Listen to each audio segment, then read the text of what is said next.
Now, EcoBank Transnational Incorporated, parent company of the EcoBank Group, listed on the Nigerian Stock Exchange in Lagos, the Ghana Stock Exchange in Accra, and the West Africa Stock Exchange in Abidjan, recently announced that holders of about 819.42 million preference shares have indicated their intention to convert these shares into ordinary shares. Now, once the requisite approvals are obtained, these preference shares will result in 630,325,909 ETI ordinary shares at an implied conversion price of 21 naira 32 kobo per new ordinary share.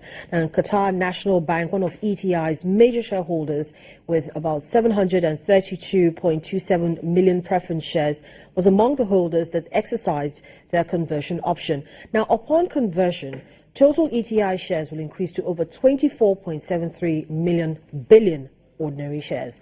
Chukwuma Anyanwu, head of research at GTI Securities, joins me to share his perspectives on this. Good morning, Chukwuma. Morning, Harriet. So the markets have been trying to digest this information that has come out from ETI, but what do you make of this development? Well, Harriet, clearly in line with Qatar National Bank strategy of expanding its foothold in Africa and being the largest bank after Standard Bank of South Africa. They're just trying to ramp up their presence in sub-Saharan, in Africa generally. So I think it fits into the strategy of Qatar National Bank. They are just getting a stronger footing, but that begs a lot of questions that needs to be sorted out. Because I am aware that, except of course that has changed, that EcoBank Transnational has this charter that prohibits an institutional shareholder from holding, I think, more than 20%. At the time. So, and with this, I think it would either get close to that threshold or without gone beyond that threshold for Qatar National Bank. So I think that's also something that one needs to critically focus on. If there's going to be some form of further dilution to, bring the ownership, holding ownership of Qatar National Bank down to that acceptable threshold, or if that charter has automatically been altered, and if this is what we're going to have going forward. So going forward, how do you think the shares conversion will impact ETI? Because like you rightly mentioned, we have Qatar National Bank being one of the major shareholders. Well, what it does from the fundamental standpoint is that it gives it less capacity for volatility. And it also brings to bear that, it also brings the fact that there is some form of confidence from an institutional investor, as big as Qatar National Bank, which also means that will filter into investor perception of EcoBank shareholdings. And of course, there is because of its being one of the major shareholders, there's of course going to be a cross-fertilization of ideas, and it sort of gives depth to technical exchanges between both banks. There's going to be more deliberate decision-making processes. It is going to be more. The EcoBank Transnational will benefit largely a lot from the presence of an institutional bank like Qatar National Bank. So, of course, it's going to increase investors' perception in terms of confidence, and of course, it's going to reduce share volatility.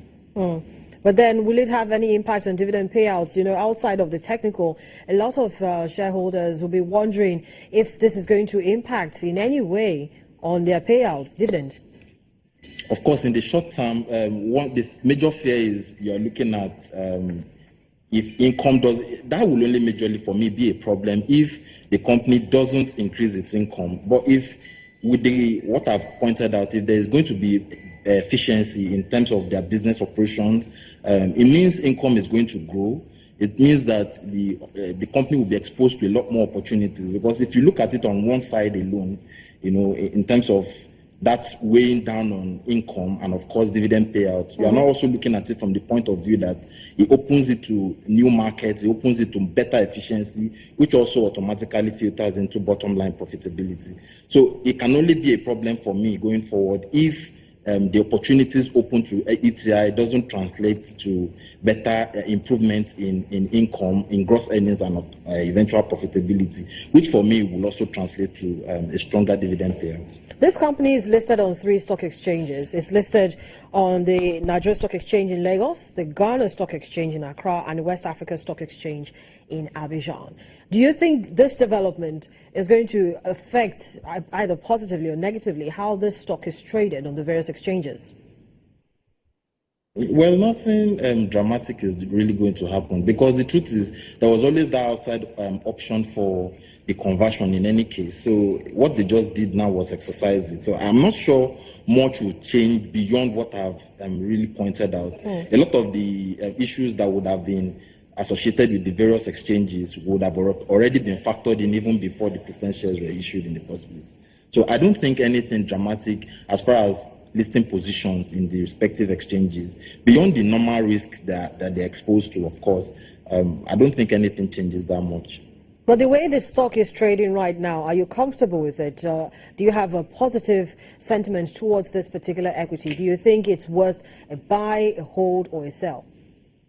Well, we are currently reviewing our position on ETI, but from the top of my head, I think it doesn't make it immune from the normal issues associated with Nigeria's financial system. A lot of the challenges are still going to be, I think in the last, I think it was in the acute, sometime in 2015, there was huge provisioning from ETI, and I think that book cleansing is still ongoing with the new management, and I think that is the major risk factor for any investor. If you're a patient investor, you want to be sure that the book cleansing exercise of the bank is to a very large extent concluded before you start, taking major exposure. But if you're a short-term investor, that is. But if you're a long-term investor, of course, the prospects for the business is strong. Financial services in Nigeria and indeed Africa has huge potentials for growth, and a lot of the banks are trading below proper valuations. So if you're a long-term investor, for me, off the top of my head, at least pending when our full review is done on ETI, I think it's a long-term buy. But for the short term, I'm not sure it's something that an investor who is not really interested in a hold in the long term would want to do.